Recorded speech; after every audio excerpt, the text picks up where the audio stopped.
We've already introduced you to the brand new Xpeng P7 Performance in a classic review with an extensive driving report. If you happen to miss that video, feel free to check the video description where I've, of course, linked it for you.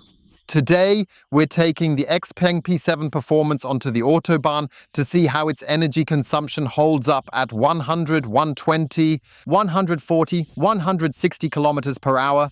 We'll do the charging check for you at the fast charger from 10 to 80% to see how quickly you can recharge the Xpeng P7. We're testing its assistance systems, thoroughly evaluating its travel comfort, and of course, we're considering whether this could truly be the perfect new electric car for you. Before we start, could you check if you're in the Drive Electric community? We'd be thrilled if you could support us with your subscription. It's free for you, but it helps us grow the channel a little more. Now let's get started with the brand new Xpeng P7 Performance. We've hit the road with the Xpeng P7 Performance, heading towards the highway, the A20, which serves as our primary test route for today's drive. Where we've tested quite a few vehicles for you already, you'll see this later in the consumption tables and be able to compare this car with others we've thoroughly put through their paces in our extensive testing sessions. Sure, yeah. Let's talk about the starting conditions. Today we have an outside temperature of 18 degrees Celsius according to the onboard computer display here. We're currently at 68% battery charge in the P7 Performance with dual motors, 358 kilowatts, 476 horsepower, and 757 Newton meters of torque. The RWD long range is also available. Then with 276 horsepower and a single electric motor on the rear axle, which could potentially be even more efficient in terms of consumption. Both models come equipped with a sizable battery pack, offering a net usable energy capacity of 82.1 kilowatt hours. And what's missing, Stefan? The tires, summer wheels? Yes, we've got 19-inch wheels on it, with dimensions 245, 45, you know. Exactly. If you want to see the car in its entirety again and have it explained, we've got a classic review with a test drive for you. You'll find the link in the video description. Unfortunately, Xpeng still has one drawback, and that's in the area of the onboard computer. So we can only display consumption values for 2.5 20-100 kilometers, or since the start. A bit of a downside, don't you think? A little bit sad, right? Right, so we'll be driving straight through New Brandenburg, covering approximately 7 kilometers in total. Yeah, we could check the consumption over those 7 kilometers, but we can't, because we only get 2.5 or 20 displayed. So after the 7 kilometers, we'll only be able to show you the 2.5 or 20, just like that, unfortunately, as it currently stands. Yes, in the end, we can only reset the daily kilometer counter here between memory A or B. I still find that somewhat borderline. It affects many Chinese car manufacturers, like for example BYD, Build Your Dreams, which somehow doesn't have a consumption display at all. They just say, yeah, it has good consumption, you should trust the matter. You could gauge consumption from state of charge and compute it with the rule of 3, just like now with the Opel Frontera in our latest video. So I always wonder what's so complicated about an onboard computer like that. Even my old Opel e-combo, the very first of its kind, it actually even has a fuel consumption display, and it's really old too. We're passing the town entrance of New Brandenburg. Let's go ahead and reset the interim memory here. Doesn't change anything here in the graphical display of consumption, but now let's take a closer look and see what the system is actually capable of, so we can at least provide you with a few solid and reliable points of reference for in-town consumption to include in this video. We've successfully completed the first test route. You can see it here, a 7-kilometer drive through New Brandenburg. And we've achieved a consumption rate of 13.4 kilowatt hours for every 100 kilometers driven. You see, as I slow down a bit here, it drops down to 11.9. So these are really not meaningful values at all. And if we now go up to 20 kilometers, Stefan, what does it actually show us? What's it show? 50.7 last 20. Yes, okay, but that's 7 kilometers just in city traffic. Well, that's the downside with our Chinese friends. They somehow seem to, when they've successfully managed to handle everything else with YouTube and all sorts of apps and gadgets, they still seem to struggle with simply solving a basic onboard computer for us.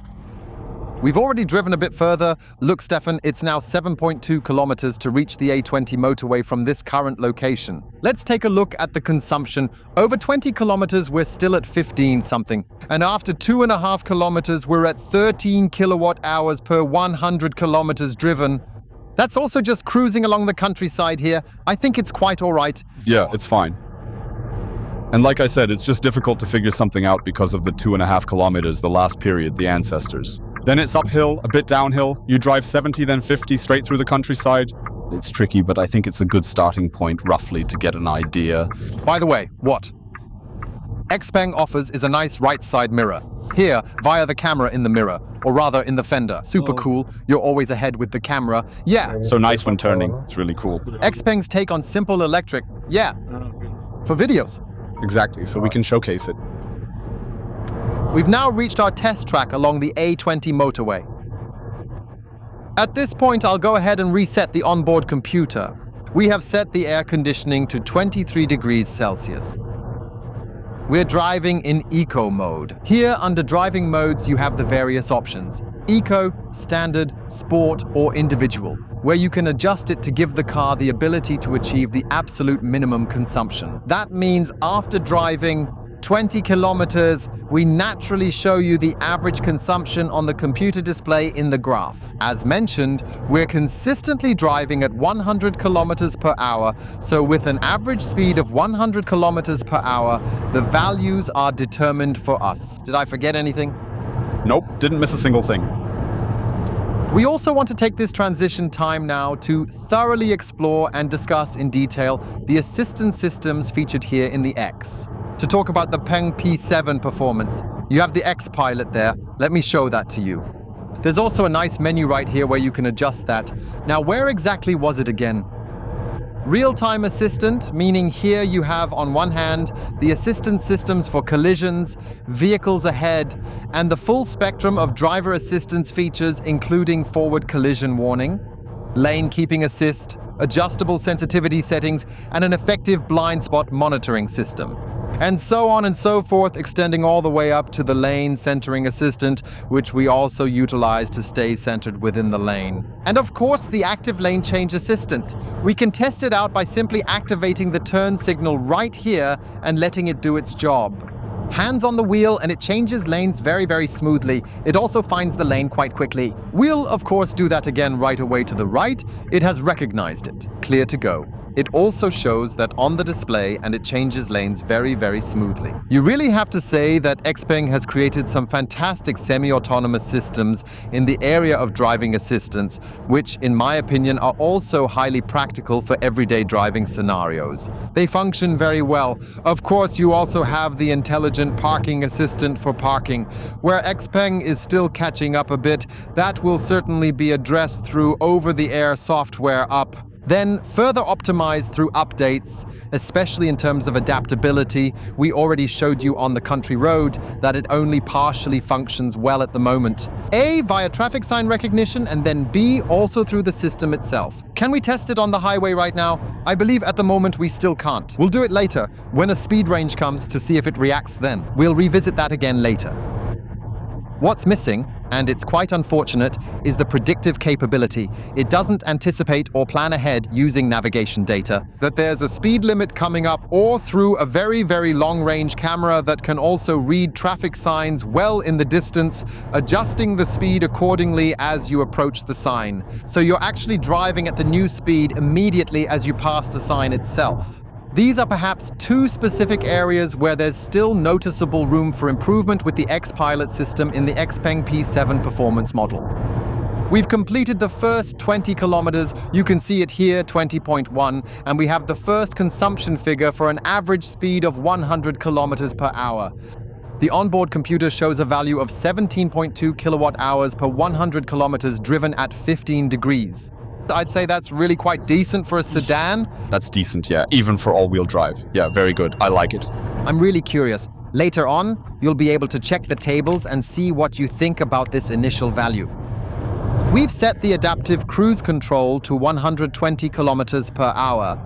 And now, while maintaining an average speed of 120 kilometers per hour, we'll check the onboard computer with you to see how it performs.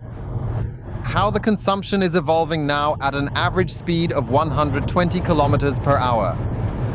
For a modern electric car, even in the year 2025, having a reliable and efficient route planning system is naturally essential. Ideally, of course, with charging planning included and preferably even controlled through voice commands, right? That would basically be a win-win for everyone.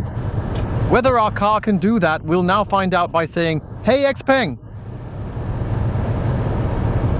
Hey Xpeng! Drive us to Munich to Viktualien Markt 1.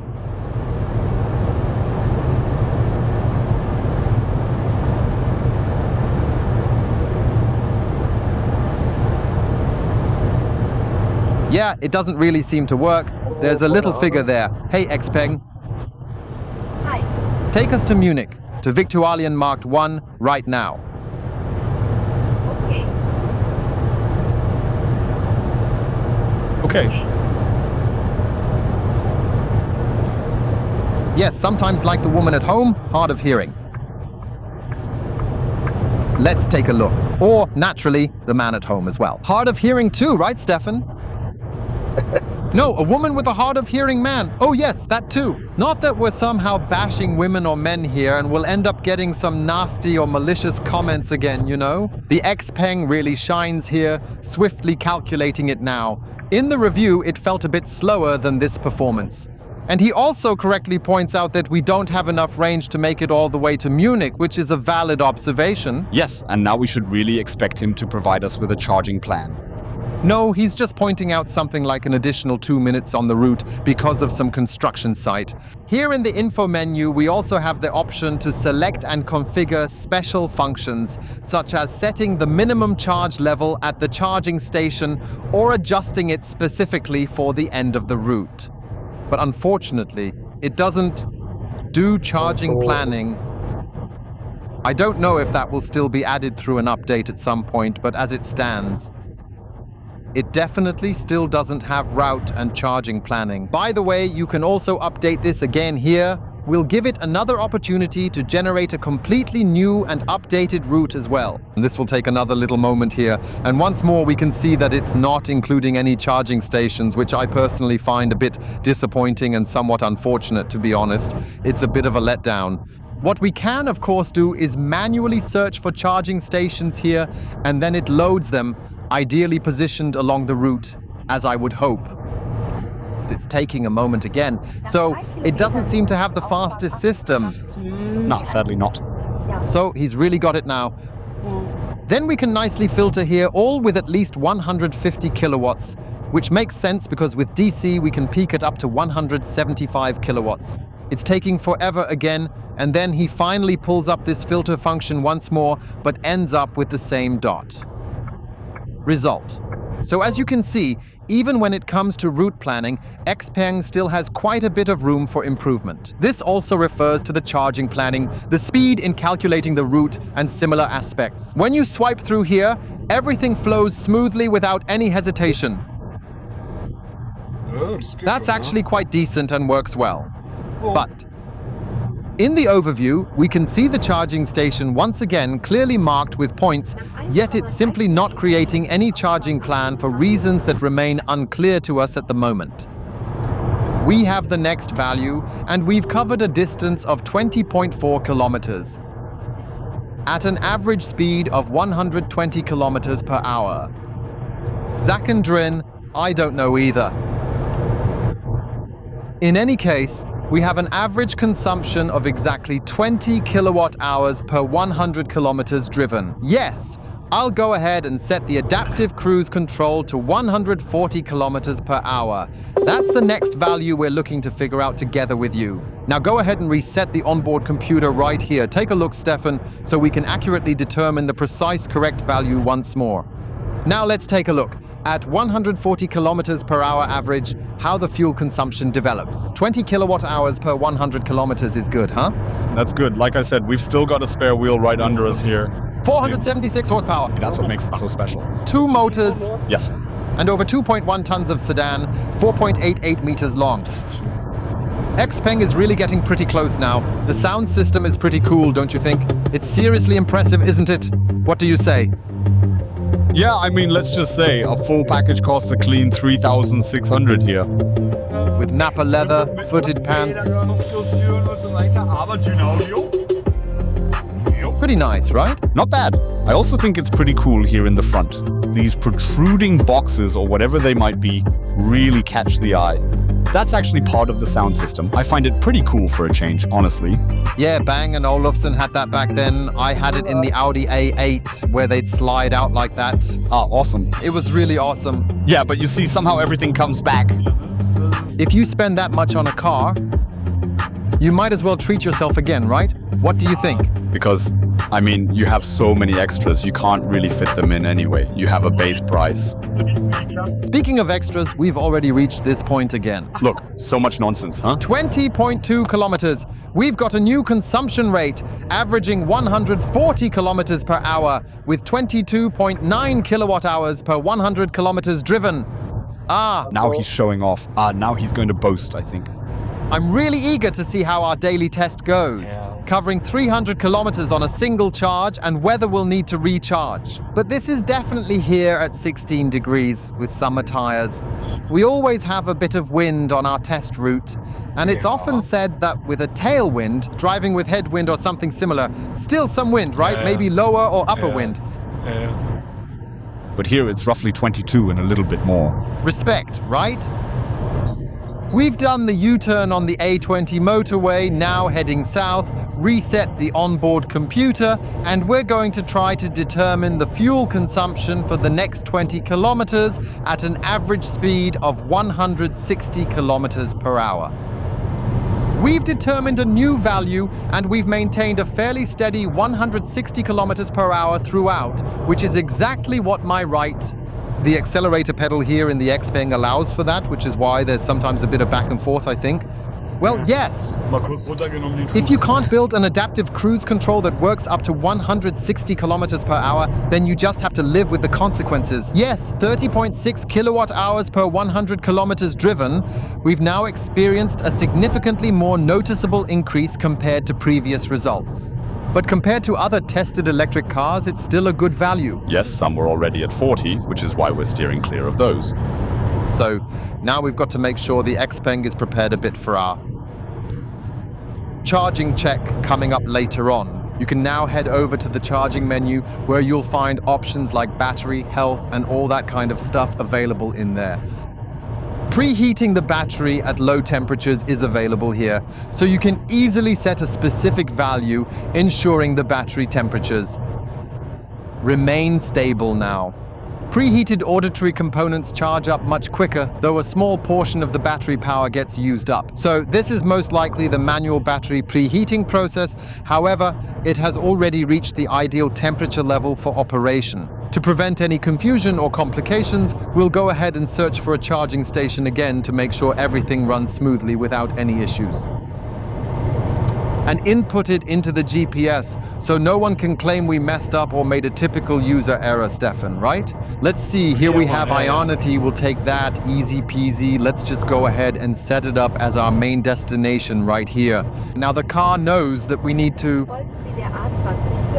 It does, so the car fully understands that we're planning to charge there properly.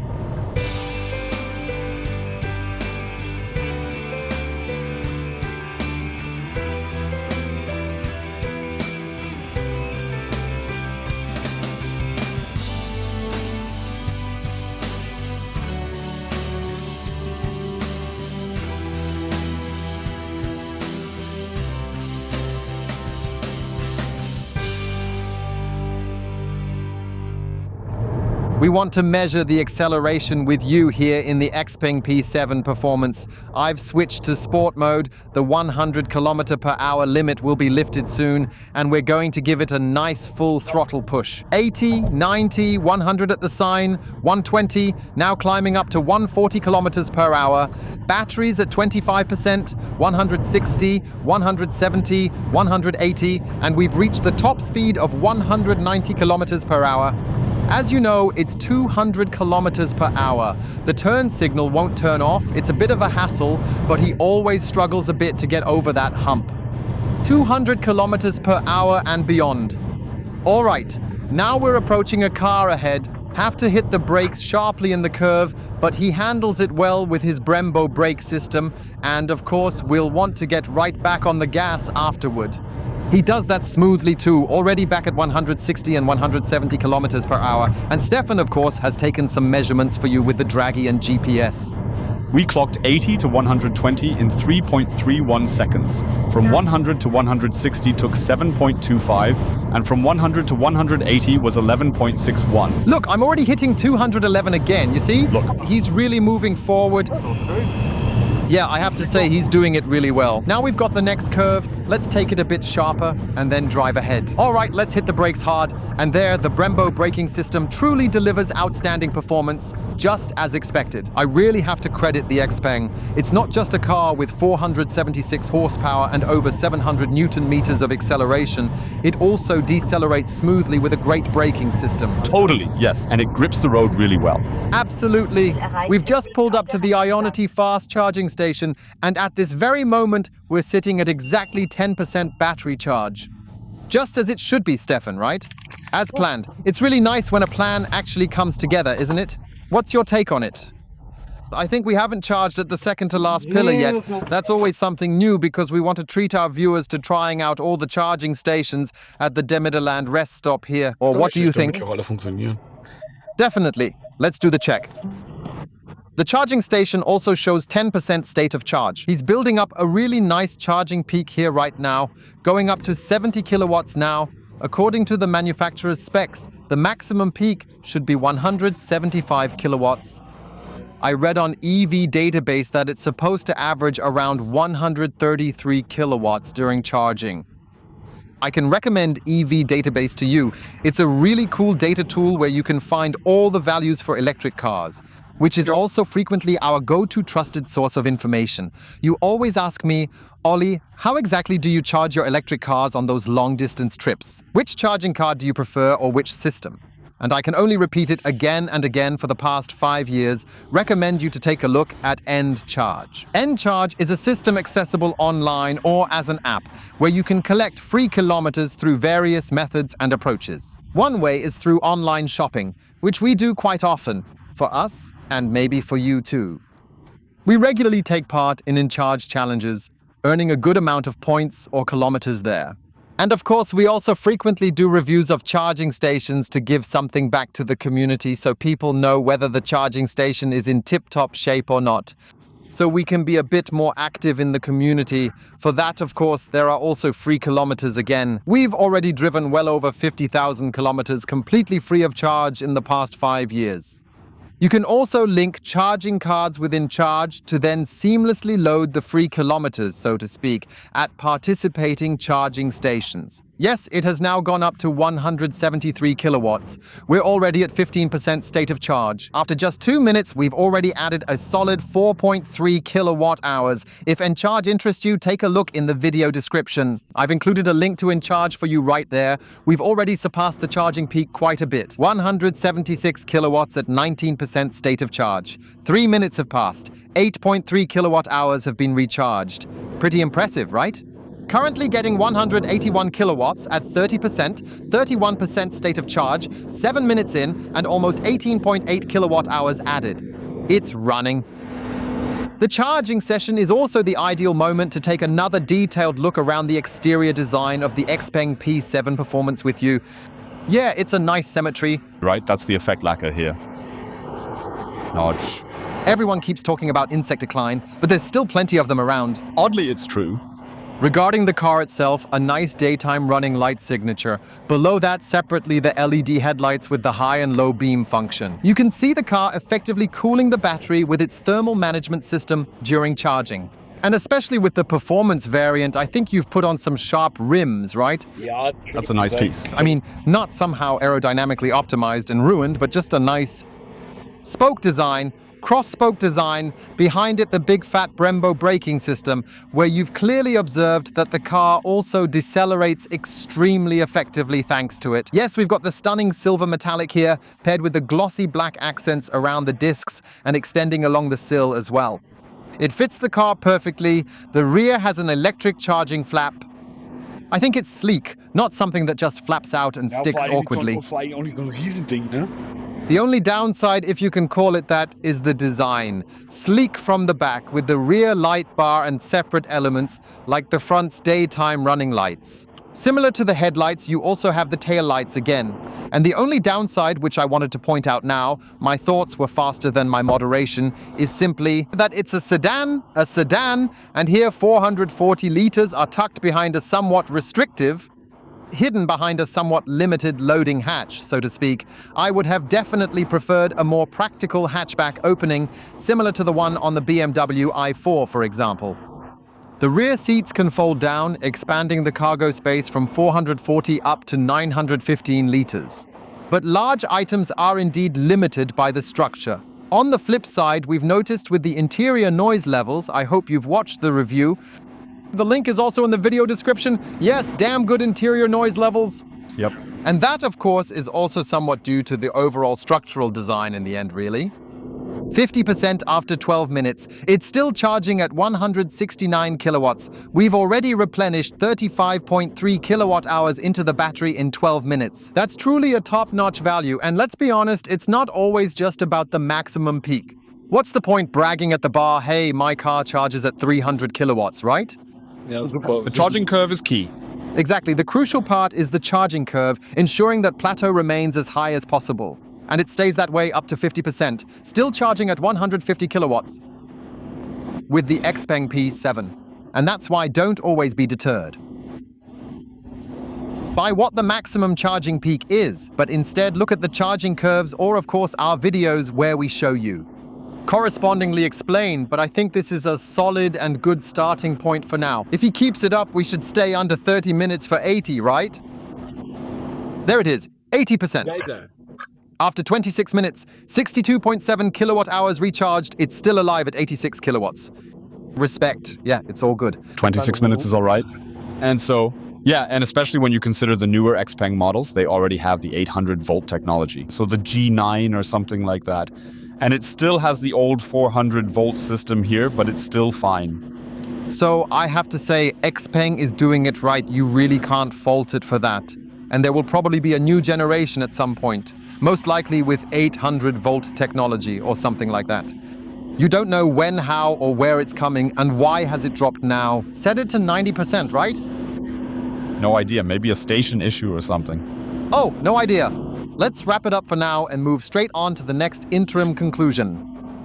Many of you always say, hey Ollie, could you please show us the app connectivity too? Unfortunately, during the review when I filmed the video, the Xpeng wasn't yet enabled in the app. That's something Xpeng always has to do centrally. And yeah, I think it's really great. So you can control everything here. Windows, trunk, obviously, right up to various vehicle control functions, and of course, the preconditioning system, which includes both cooling and heating features, ensuring maximum comfort and convenience at all times. You can, of course, drive forward and backward when you're in a tight parking spot, and there's also a remote parking function here. Just that you've also seen this, of course, as an addition to the review for the Xpeng P7 Performance. It's pretty loud here. We're going at 213. Ah, right, I understand it now. To extend our fly graveyard a little bit. Yes, very good. What we haven't addressed yet is a crucial aspect that you also need in your understanding and awareness of travel comfort. Because alongside all these attributes, there's something equally essential to consider as well. The ones we all know, assistance systems, fast charging capabilities, and even consumption, you also want to have a comfortable travel car. And to be fair and honest with the Xpeng P7 Performance, but also to compare it with the other tested vehicles, we have of course created a medium over the past 5 years, which simply means Stefan's Popometer. Naturally, it has been verified and officially calibrated by the German Measurement Standards Authority. And how's it reading today, Stefan? My impression from the review has only solidified. The seats are just incredibly comfortable. They're soft, with good side support and great thigh comfort. Everything is really great. As I said, the whole story with this. I would have liked a bit more flexibility so we could move the seat a little further back. Go on, show that. Because your leg was spread out there in the footwell. You're sitting here a bit cramped and squeezed in quite tightly. I can't really push this any further back or anything like that. Yeah, but apart from that, it's pretty good and comfortable enough for now. The suspension feels really great on the road, even on the highway, maintaining superb stability at higher cruising speeds. You never feel any fear of losing control or anything. It stays solid and planted throughout the entire drive. Everything is very relaxed, very good, it's really enjoyable. And there, I think you can truly and clearly feel the noticeable difference when compared to vehicles that have a much shorter wheelbase. We most recently tested the Opel Frontera, which had, I believe, a 2.68 meter wheelbase. This one has a 2.99 meter wheelbase, and you can really feel that it doesn't absorb every bump or uneven surface as much as vehicles with a shorter wheelbase, right? Yeah, absolutely. Super comfortable, you know? What Xpeng has really managed to achieve is a great balance between agility, meaning a certain stiffness, even if you were to swerve here at 180 in the lane. It just feels totally solid. Nothing starts squeaking, nothing rattles, you have a secure feeling in the steering here. And it also has minimal body roll or tilting, even when we make a quick lane change here. We're not though, because even at 200, it handles counter movement brilliantly. And then you just notice that on one hand, it offers travel comfort, but on the other hand, it still has enough residual stiffness to hopefully keep you safe and stable in all sorts of driving conditions and scenarios. I can only confirm what Stefan mentioned. I also have a bit more restricted legroom here. I'd hoped, as I mentioned in the review, that the seat rail could have been designed a bit longer to allow the driver and passenger to slide further back, since it's often the case that you're not traveling with a third, fourth, or fifth person, but also sometimes just as a pair. And then you should also be able to enjoy such a big sedan, 4.88 meters long, even more, right? It's already that time again. Yo, it's green now. No, I mean the car. Still that mess.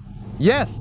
Then I'd say, let's slowly but finally move on to the next interim conclusion, because we'll probably be out and about with the Xpeng again, right? Stefan has been thinking about whether we might actually go on a road trip. Maybe I'll have to correct myself on the first video. Something's in the works, I've heard, huh? Yes, let's see if that works out, right? Exactly. So let's see if there's another road trip video coming up, or maybe our new format, which I also find really exciting because both might be a bit too much. 4 videos with the Xpeng Dot. Interim take on the Xpeng P7 Performance, clearly stated in the review. Plenty of space, modern design, Dot. Quality materials, everything's excellent except the seating position slightly. We observed that there's no shade for the sunroof, which we criticized slightly, and now we're definitely noticing it with the already intense sunlight in early May. But I think it's really efficient. Absolutely. We also observed some great fuel efficiency today, around 100, 120, 140. Even at 160 with the nearly 3130, something like that. That's absolutely within range and actually super efficient. And you can really notice, I think, the distinct differences between a sedan and an SUV. So the popular setup form costs just 3, 4, 5 kilowatt hours per kilometer driven. And overall, on long distances, it offers extreme range as well. Right, that's something you don't find in the sedan here. It's sleek at the front and cuts through the wind really well. Yeah, it's practically perfect, no doubt about it. And what also surprised us is that despite its 400-volt system, which might have deterred some and steered them toward the G6 or G9, so the SUVs decided on it, is the charging time. It also handled it pretty well. It really delivers, so you've got to let it do its thing. Again, don't get discouraged by any charging peaks, but focus on the average charging peak and also take a close look at the charging curve. It stays high on the plateau. While charging, travel comfort even on highways is great. So maybe the sedan body style with the loading capacity could be a concern for some, and somehow the prominent tow hitch for others as well. Yeah, that's just another weak point, exactly. But overall, we can definitely recommend you to head over to your nearest Xpeng dealer now.